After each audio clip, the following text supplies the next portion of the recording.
The most obvious pick of the draft, the Bears are taking Williams at number 1 to be the franchise guy. After swinging and missing on Mitchell Trubisky and Justin Fields, Chicago finds themselves in a slam dunk position to get a generational QB prospect. Williams is everything a scout looks for in a modern day QB prospect. He's got a rocket arm, precision, ability to improvise out of the pocket, and he limits his turnovers. There's no guarantees in the NFL draft, but Caleb is about as close to one as it possibly gets. The Commanders take a gigantic swing at number 2 and take the Heisman Trophy winner Jayden Daniels out of LSU. The 5-year college starter broke out in his final season in 2023 and has generated buzz all throughout the draft process. What once looked like a sure landing spot for quarterback Drake May now looks like Jayden Daniels will be the franchise guy in Washington. Speaking of May, I think he falls right into New England's lap here at number 3. One of the best quarterback prospects in the past 5 years, May possesses a rocket arm that very rarely is off target. I feel like people are overthinking it on him the way they did with Justin Herbert back in 2020. He's a stud who should flourish at the next level.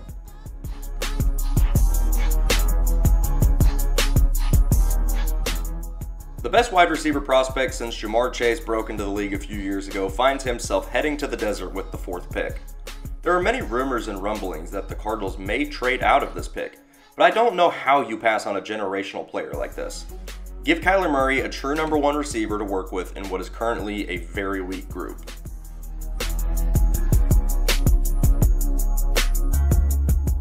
We have our first trade. The Vikings are trading up to 5 to get the Chargers pick. Minnesota gives up pick 11, pick 108, and pick 167 to ensure they get the next franchise quarterback, and that just so happens to be J.J. McCarthy out of Michigan. J.J. has flown up draft boards since winning the national championship at Michigan in January. He's got a rocket of an arm, but just wasn't asked to do much as a passer in the Wolverine system. Pairing him with the likes of Justin Jefferson, Jordan Addison, T.J. Hawkinson, and an offensive-minded head coach in Kevin O'Connell will set him up for big numbers and potentially a great career. The Giants are up at 6, and with 4 quarterbacks off the board, they elect to go with the top wide receiver on the board and LSU's Malik Nabers. The receiver with the best yards after catch ability in this class brings an element to the Giants' offense they greatly lacked in 2023: speed. It looks like the team is stuck with Daniel Jones in 2024, so getting him an elite pass catcher is a must. Possibly the most predictable pick of the entire draft outside of Caleb Williams going number 1 is the Tennessee Titans taking an offensive tackle. And Joe Alt is my top offensive tackle in the class, so we're going to go ahead and slide him here in at 7. They've got Will Levis at quarterback. They're not going to go there. They added Calvin Ridley in free agency. I have a hard time believing they go receiver here. They desperately need pass protection, and they're desperately going to need a run blocker with Derrick Henry out now. Joe Alt just seems to fit the part in Tennessee. We have our first defensive player off the board here at number 8 to the Atlanta Falcons, and it's Alabama edge rusher Dallas Turner, who's coming in to try and solidify a pass rush, which the Falcons have greatly missed since having Vic Beasley walk out the door years ago. They got Kirk Cousins in the offseason. They have a loaded offense with personnel. They need a game-changing player on the defensive side of the ball. Dallas Turner fits the mold. With the 9th pick and the second first-round pick that the Chicago Bears own, they're going to go with Jared Verse, a defensive end out of Florida State. Originally a small school kid who ended up transferring to Florida State for his junior and senior season, Verse became a dynamic pass rusher on one of the best defenses in college football. A lot of people argue he's better than Dallas Turner. To me, it's 1A, 1B with those guys. The Bears will be very happy to see him still sitting here at 9 and nab him up. Should the Jets probably go offensive line here? Yeah, they probably should. But can they pass up on the shiny new toy that is Brock Bowers if he's still sitting here at 10? I'm going to guess they probably don't, considering they don't have a high athletic tight end currently on the roster. Brock Bowers lined up to Garrett Wilson would be an absolutely disgusting combo for Aaron Rodgers to throw to this season. And with the additions in the offseason of Tyron Smith and Morgan Moses on the offensive line, they maybe can punt on O-line for another year, add Brock Bowers to the fold this year, and see what they can do with an absolutely stacked position group. The Chargers would be picking here at 11 due to their trade back with the Vikings earlier in the mock draft, and they would be pleased to see that Washington wide receiver Rome Odunze is still on the board for them to nab up here. They lost Mike Williams and Keenan Allen in the offseason, and with the tough start to the career that Quentin Johnson has had, They need a number 1 wide receiver for Justin Herbert in this offense. Rome Odunze fits that perfectly. He's a guy I think could come in and be successful immediately. Some real Rookie of the Year contender vibes when I see him. The Broncos are on the clock here at number 12, and this is where we see our 5th quarterback of the first round go with Bo Nix out of Oregon. The guy who started more college games than any quarterback in the history of college football steps in immediately as a starter in Denver, and boy do they need it. Nobody on that roster is currently a starting NFL quarterback with just Jarrett Stidham and Zach Wilson on the roster. Bo Nix would be an immediate guy to step in there and have a nice piece in Courtland Sutton to work with at that. I like Nix's game a lot. I think he improved a ton when he went to Oregon, and I'd like to see what he does under Sean Payton in the NFL. It's a run of AFC West picks here as the Raiders are up at number 13, and with that pick, I think they take Olu Fashanu, offensive tackle out of Penn State. While the Raiders do need a quarterback, at this point there is just nobody left on the board worth taking at number 13. Fashanu is a polished prospect that can step in and play immediately, and with Colton Miller having left tackle down, he would actually be able to come in and just play right tackle in the immediate future for the Raiders. It'd be a piece that Antonio Pierce could build on as they try and build up that O-line and that D-line to make the Raiders tough again like they used to be.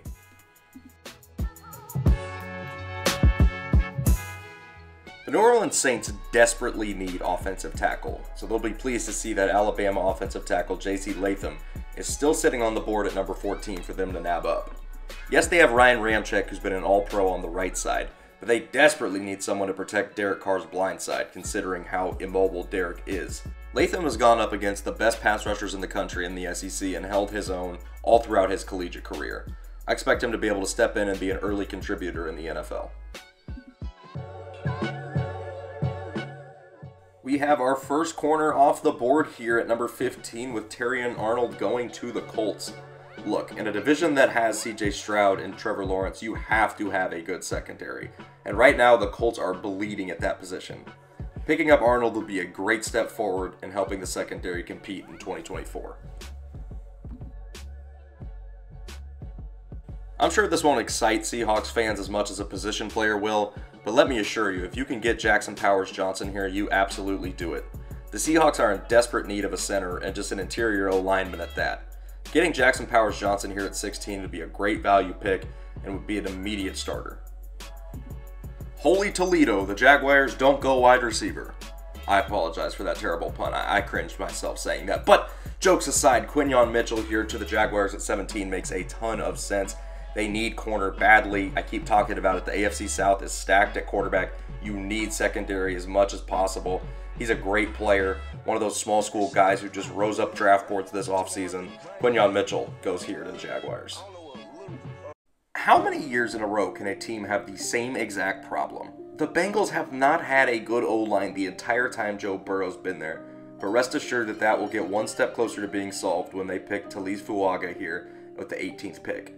A guy who I could see going easily in the top 12 falls down here just because of how deep the class is.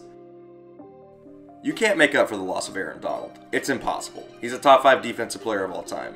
What you can do is go get a young stud out of UCLA named Laiatu Latu to come in and play edge for you. Now, Latu had to medically retire from football after 2020 due to a neck injury in the preseason, but ended up coming back in 2022 to play for UCLA. And boy, was it a great decision. He has developed in one of the best pass rushers in the country and is entering this NFL draft with a ton of hype. The Rams need a playmaker on defense with Donald gone, and Latu can be that guy. Troy Fautanu is my next player off the board here to the Pittsburgh Steelers. Look, I know they took Broderick Jones in the first round last year, but they still desperately need O-line help, and he reminds me of an Elijah Vera Tucker, where you can slide him to tackle, you can put him into guard if you need to. He's just a Swiss Army knife on the offensive line that will be huge for the Pittsburgh Steelers. As tempting as it may be to go Xavier Worthy here and build just the absolute fastest track wide receiver core you've ever seen in Miami, the Dolphins have bigger needs. After losing Christian Wilkins on the D-line, they need to shore that up with Byron Murphy II here out of Texas.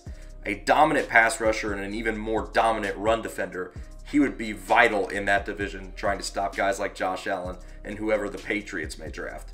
Just an overall well-rounded player that I think would be huge for the Dolphins defense in 2024 and years beyond that.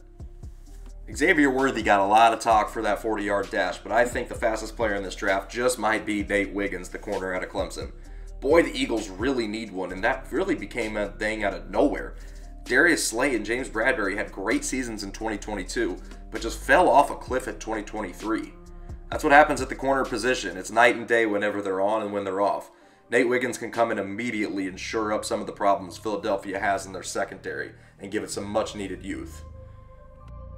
With their second first-round pick, the Minnesota Vikings turn to the defensive side of the ball after getting their franchise quarterback and take defensive tackle Johnny Newton out of Illinois. Guy is really strong in the trenches, somebody that could really come in and fit the Brian Flores defense immediately. With Byron Murphy II off the board, they take the next best defensive tackle available and try and help that defense that struggled towards the end of the 2023 season.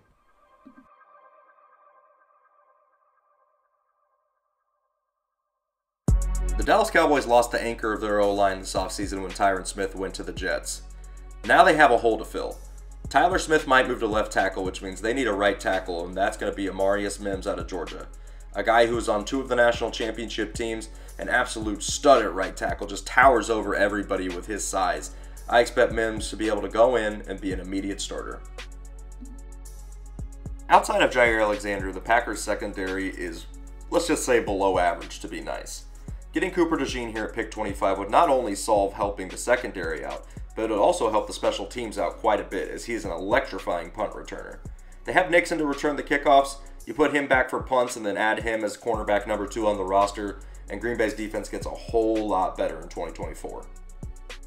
Tampa Bay's here on the clock at number 26, and after losing Shaq Barrett, who was one of their better pass rushers the past 5 seasons, they need somebody to step in this year and help that cause out, and that'll be Chop Robinson, the edge rusher out of Penn State.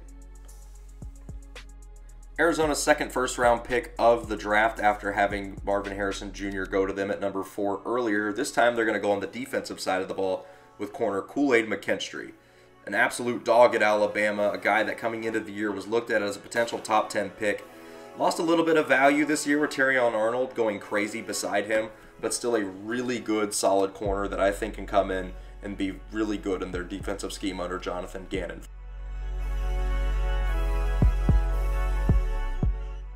At 28 here, there's really no other position the Bills can go. I think they go Brian Thomas Jr., which would be awesome for them if he were to fall this far. I think they may have to trade up in the real draft to get him, but in my mock here today, I think he falls to 28, and he's a big target for Josh Allen next season.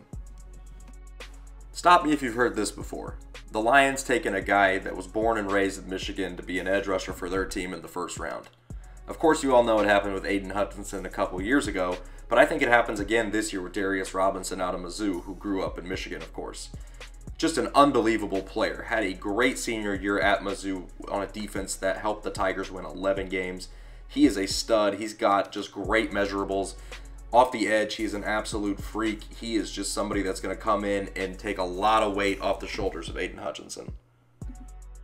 The Ravens pick here at number 30, and I think they go with offensive tackle Graham Barton out of Duke. He's a guy that many people are debating. Is he going to be a guard? Is he going to be a tackle? I don't really think it matters where he plays. He's going to be a starting offensive lineman in this league. Put him with that Ravens run scheme, and he'd have a great career. Outside of Trent Williams, the 49ers offensive line was just not very good last year. As Williams gets up in age, they're going to have to find somebody to take his spot, but for now they're going to have someone come in and play right tackle. I think Jordan Morgan out of Arizona is able to do that and help them, and hopefully one day slide into the left tackle's position for them.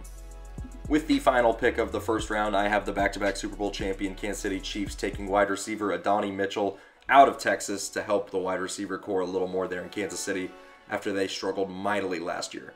They signed Hollywood Brown in the offseason. It appears as if Rashee Rice will be back at some point, but adding Mitchell to the fold will just make Patrick Mahomes' life even easier.